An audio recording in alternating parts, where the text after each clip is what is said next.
I would love to. If you normally draw dragonflies like this, try this instead for an alternative. Draw 2 straight lines. At the end of them, make a curved line with a notch in the middle. Do that to both sides. Underneath both of the shapes, duplicate the bottom line. Use a round line to connect the edge to the top shape. Then it's time to have fun with the veins. Connect the notch to the top of the segments with a curved line. Then inside of the segments, add a bunch of curved lines coming off of each other. Then stipple some shading at the edges of where all the lines meet. Then add a bunch of shading underneath the first set of wings. And add 2 circles with semicircles inside for the eyes. And make a chain of semicircles going all the way down to create the body and make them smaller as you go down. For the legs, there are 6 of them, 3 segments each. The back 2 are going in the opposite direction. Then in the center of each segment, add a circle. Now you could color it in whatever color you want. And now you have a dragonfly.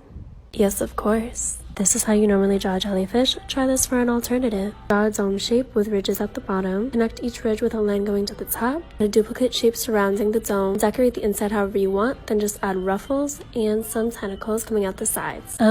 Absolutely. If you normally draw bees like this, try this instead for an alternative. Draw 2 slightly curved diagonal lines facing inward and mirroring each other. And then on the end, add 3 scalloped lines. Bring the ends in towards the middle. On each notch, add straight lines coming in towards the center. In every section that you created, layer a couple curved lines on top of each other. Then you can use the stippling effect to shade the wings. Then use little tiny strokes to create the head and the body, which is an oval that's sort of pointed at the end. Add 4 lines of little tiny strokes. Fill in every other section with black and stipple the edges of each black section to create a really furry effect. Then use a semicircle for the head and leave 2 little sections open for the eyes. Add 2 straight lines for the antenna with little D's at the end. It's time to add the legs. There are 6 of them and they're 2 segments each. Fill in the white stripes with yellow and orange on the edges and you're all finished. And this is how you can draw the cutest puppy ever. Lightly sketch a circle and on the bottom have an oval overlapping. 2 little notches on the sides of the top of the circle. Then add straight lines coming off of them in triangles. Connect the circle and the oval with curved lines on both sides. Then make the edges of the triangle round. For the nose, add 2 circles and a curved line underneath.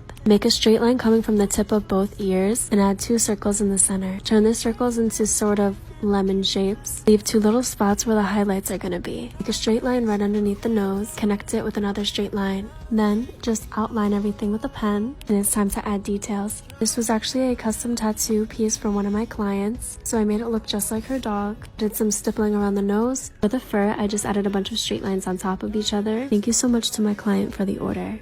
Yes, I love drawing snakes. Start with a little egg and a little line coming off of it, then a squiggly line like this. Then create parallel lines going on both sides of that line. Then all you have to do is erase the initial line. Then you're ready to add the scales and all the details. If this is the way that you normally draw clouds, you should try this for an alternative.